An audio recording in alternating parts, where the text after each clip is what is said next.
What's going on, everyone? So we need to talk about JJ Redick and this coaching staff. Done a video recently, I don't know, it was like a week, two ago now, just talking about giving JJ Redick his flowers. That masterclass in coaching that we saw against the Denver Nuggets, absolutely brilliant. I mean, JJ and his coaching staff, because it's the entire staff, right? Like, JJ's the front man. I give JJ more praise because he's going to get all the criticism, right? Just like, you know, the front man for anything, right? Gets all the praise, gets all the criticism. The star of the team, right? It's not just on him, but you win games, it's on him. When you lose games, that same thing with coach, right? But this entire coaching staff deserved praise. They knew their game plan. They knew how they wanted to execute it. They knew what the scheme was going to be on defense and offense. And they got all the players to buy in and buy in beautifully. JJ and his coaching staff had this team just locked in, focused, and prepared. Stephen A. Smith talked about how Darvin Ham took his team to the conference finals the first year, and clearly this means that JJ has a ton of pressure. Like, what are you talking about? First off, it's a completely different team, right? Dude, you just got a superstar implemented into this team, right? And three, it's a completely different situation. 2 years ago, teams are different, right? Like, the seedings are different. Like, everything's different. Like, what are you talking about, right? Like, half the teams in the league aren't even the same anymore, right? Like, it's maddening. But to think that JJ Redick, even if they don't win the championship, to think that JJ isn't better than Darvin Ham it's ridiculous. It's silly. JJ is by far, but this is why I wanted JJ so bad. This is why, even when I made a video talking about it, when he was rumored to have interviewed for Charlotte before the Lakers were even thinking, I was like, man, if he's available, Lakers should look at him. And a lot of people looked at his lack of coaching experience as a handicap, right? But really it wasn't. It was a benefit, in my opinion, right? Darvin Ham, for example. Look, Darvin Ham at times looked great, right? I even defended Darvin Ham at times last year. But I've talked very heavily about the box, right? Darvin Ham, when he's in the box, he's fine. Memphis series, Warriors series, beautiful. Looked like a championship caliber coach. Ran into Denver, and he had to get out of that box. And he couldn't. He couldn't get out of it. He didn't know how to get out of it. Because he only knew what he knew and what he learned from Mike Budenholzer. All of the reasons Bud got fired is the same reasons that Darvin Ham got fired. Right? And look at Phoenix. Look how bad Phoenix is. Because Bud cannot, Phoenix made no sense for Mike Budenholzer as a head coach because the type of offensive systems and the way that he likes to coach doesn't fit the style of the team. That's why it didn't make any sense. Right? Darvin Ham,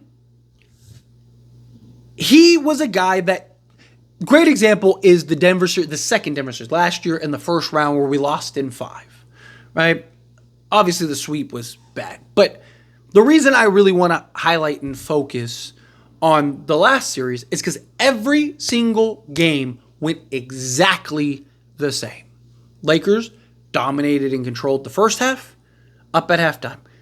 Sometimes they were up as much as 20 points. And then third quarter came, Denver came out of the break, halftime, threw those punches. Boom, boom, boom.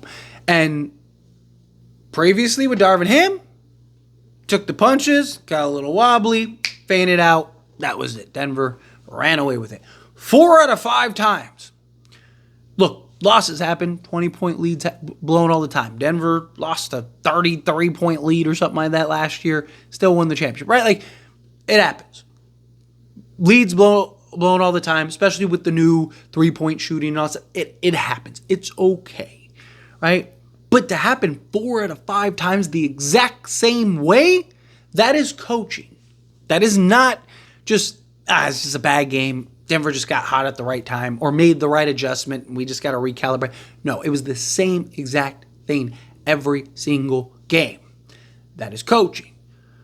This game that we just saw went exactly like every one of those games. The Lakers dominated the first half, had the lead going into halftime. Denver came out at halftime, threw those punches. Lakers took it on the chin, stayed in the pocket, right? Took it, boom, boom, brought it back. All of a sudden, next thing you know, Lakers are back up bigger than they ever were. If that was a Darvin Ham game, Lakers lose that game. You know how I know they lose that game? Because we've seen it 15 other times over the last 2 years. The exact same way. The exact same thing. Every single time. So what's more likely? That this one time out of 15 it was going to be different? Or the 15 other examples that we had, it was going to go the exact same way? I'm going to take the 15 other times for, the previous, it's just, that's the difference. Denver, you knew was going to bring those punches. You knew Denver was coming back. You knew Denver wasn't just going to lay down. You knew that we were going to get the halftime adjustments because we always do. JJ and his coaching staff were prepared for that. They were ready for that. They did it. Proper timeout. Couple of changes. Hey, okay, instead of you doing this, I'm going to have you do this. Boom, Lakers go run right back out, right? Intensity dropped a little bit. Call it timeout. Hey, guys, get your stuff together, right? Get back out there, win this game. Boom. Intensity, boom. Part of that is player buying in, right? Which is another issue you could talk about with Darvin Ham, just him having his players, the belief and the buy-in. JJ clearly has these guys bought in and belief and engage. I mean, just look at LeBron, and I mean, obviously LeBron and JJ are besties, so that's one thing. But also, look at JJ with Luka and these guys, right? They respect him, they love him, they care for him. They're joking, they're laughing. The things that you've seen from some of these players with JJ, you never saw with Darvin Ham, ever. Right? It's just the vibes different. Everything is different about it. But the preparation, the game planning, the game schemes, defensive versus offensive. The Lakers have been the number one defense in the league without Anthony Davis. Darvin Ham, to his credit, had the number one defense in the league with Anthony Davis and Jared Vanderbilt. All right? Lakers didn't have Jared Vanderbilt or Anthony Davis for stretches, and we're still the best defense. Lakers got Jared Vanderbilt back. And look, he's actually been one of our more worst defenders recently. And the Lakers are still the best defense. Now, to JJ Redick's, or to Darvin Ham's defense, right? Because I want to be fair here. He didn't have a Dorian Finney-Smith, which has done wonders for this Lakers team. But again, JJ, think of all the things that have happened for JJ, both on the court and off the court.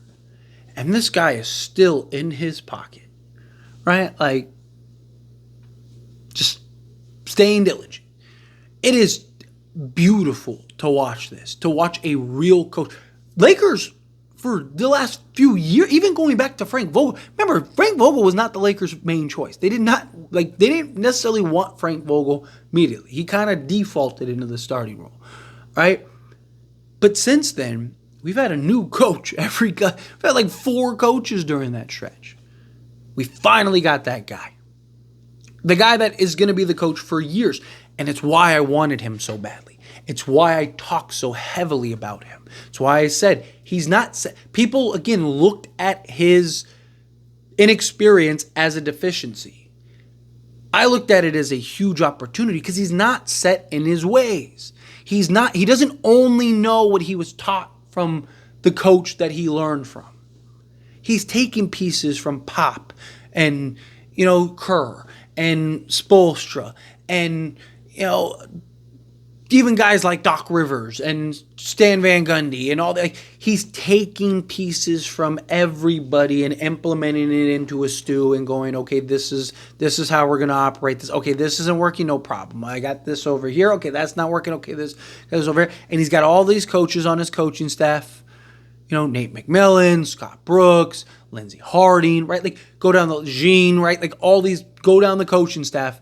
It's the Avengers of the coaching staff, right? I talked about it, right? It wasn't that 2020 team was great. Don't get me wrong, best team in the league. Their coaching staff was equally as good, if not better, overall front to back than the team itself.